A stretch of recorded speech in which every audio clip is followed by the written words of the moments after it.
कोटद्दू में ट्रक और एक मुसाफिर वैन में टक्कर के नतीजे में 11 अफराद जाँ बहक और 10 से ज्यादा जख्मी हो गए। मरने वाले अफराद में 3 खवातीन और 3 बच्चे भी शामिल हैं। लाशों और जख्मियों को THQ अस्पताल मुंतकिल कर दिया गया।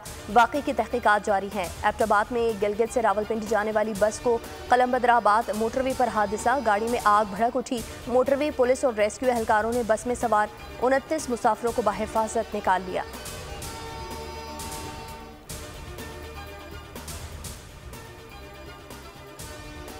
खोखरापार में कुर्बानी के जानवर को बाड़ी में रखने पर कत्ल, बाड़ी वालों ने इजाफी रकम ना देने पर छुरी के वार से नौजवान को कत्ल कर दिया।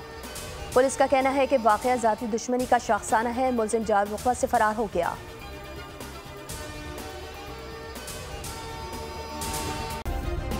सब्सक्राइब करें और बेल दबाएं ताकि कोई खबर रह न जाए।